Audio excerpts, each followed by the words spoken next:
পাবনায় চরমপন্থী দলের সদস্য হোসেন আলী হত্যায় ব্যবহৃত 4টি অস্ত্র ও বিপুল পরিমাণ গুলি উদ্ধার। পাবনায় আলোচিত চরমপন্থী দলের সদস্য হোসেন আলী ঠাকুর হত্যা মামলার গ্রেপ্তারকৃত 5 আসামি 2 দিনের রিমান্ড দেয় আদালত। জিজ্ঞাসাবাদে হত্যায় ব্যবহৃত 4টি অস্ত্র ও বিপুল পরিমাণ গুলি উদ্ধার করেছে পুলিশ। বৃহস্পতিবার সন্ধ্যায় জেলা পুলিশ কার্যালয়ে পুলিশ সুপার সুবিউল্লাহ প্রেস বিজ্ঞপ্তি এ তথ্য নিশ্চিত করেন। এ সময় পুলিশ সুপার বলেন, গ্রেপ্তারকৃত আসামিদের তথ্যমতে হত্যাকাণ্ডে প্রধান আসামি মনিরুল ইসলাম তোতার বসতঘরে তল্লাশি চালিয়ে উদ্ধার করা হয় একটি বিদেশি রিভলভার, একটি দেশীয় পাইপ গ্যান, একটি লোহার তৈরি বন্দুক ও একটি কাঠের তৈরি বন্দুক, 34 রাউন্ড গুলি সহ দেশীয় অস্ত্র উদ্ধার হয়। আটককৃতরা হলেন পাবনা সদর উপজেলা আতাইকুলা থানা পুষ্পফোরা গ্রামের মৃত আমিন প্রামাণিকের ছেলে শরীফ প্রামাণিক, সদর উপজেলার গয়েশপুর ইউনিয়নের জাফরাবাদ আব্দুস সামাদের ছেলে সাইদুল ইসলাম, একই গ্রামের সোরাব মোল্লার ছেলে মনিরুল ইসলাম, মৃত আব্বাস আলী খানের ছেলে খলিলুর রহমান ও একই গ্রামের আজাদ সরকার।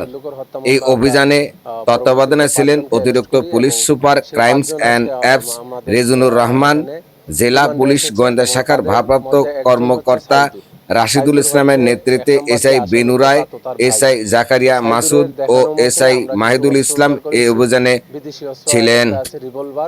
এবং তার সাথে প্রেস বিজ্ঞপ্তিতে পুলিশ সুপার বলেন, আর আমাদের এখানে আরো কিছু গুলি উদ্ধার আছে।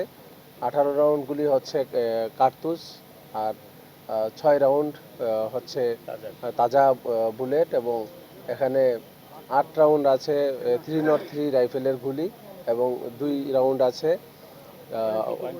.22 বরের পিস্তলের গুলি।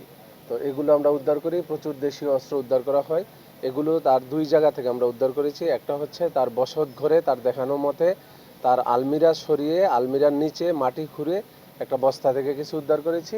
আরেকটা হচ্ছে তার বাড়ির পাশেই, তার ঘরের পাশেই একটা পুকুর আছে, সেই পুকুরে সে বস্তা বন্দি করে এটা পলিথিন দিয়ে পেঁচিয়ে সে সুতা দিয়ে বেঁধে সে পুকুরের মাঝখানে রেখে দিয়েছে, এবং সুতা টান দিলেই সে বস্তা আসে, সে বস্তার ভিতরে ছিল।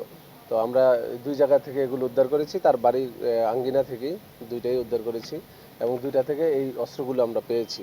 তো আমাদের অভিযান চলমান আছে, আরও অস্ত্র উদ্ধার হইতে পারে।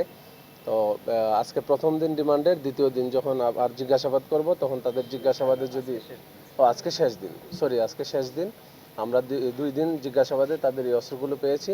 আমরা যদি মনে করি যে আরও জিজ্ঞাসাবাদে আরও কিছু উদ্ধার হইতে পারে, তাহলে তাদের আরও জিজ্ঞাসাবাদের জন্য আমরা সময় চাইব। আসলে এই অস্ত্র কোনটা ব্যবহার হয়েছে সেটা হচ্ছে ফরেনসিক টেস্ট করলে আমরা বুঝতে পারবো। এটা যেহেতু ইনভেস্টিগেশনের একটা বিষয় এবং বিশেষজ্ঞ মতামতের একটা বিষয়, সেই জন্য আমরা সিআইডিতে এগুলো প্রেরণ করব। সেখান থেকে যদি আমরা পজিটিভ ফিডব্যাক পাই এবং তদন্তে যা আসে সেটাও আপনাদেরকে জানাবো। আর চরমপন্থীরা এগুলো ব্যবহার করে কিনা, এইগুলো তো অবশ্যই ব্যবহার করে। যদি ব্যবহার না করতো তাহলে তারা এভাবে গোপন করে অস্ত্রগুলো রাখার উদ্দেশ্য কী? আর একটা প্রশ্ন আপনার ছিল যে আসামিদেরকে অ্যারেস্ট করা, বাকি আসামিদেরকে অ্যারেস্ট করা। আমাদের তদন্ত এবং ইনভেস্টিগেশন বলেন আর আমাদের অপারেশন বলেন, সবগুলোই চলমান আছে। আমরা আপনাদেরকে পরবর্তীতে আপডেট জানাবো।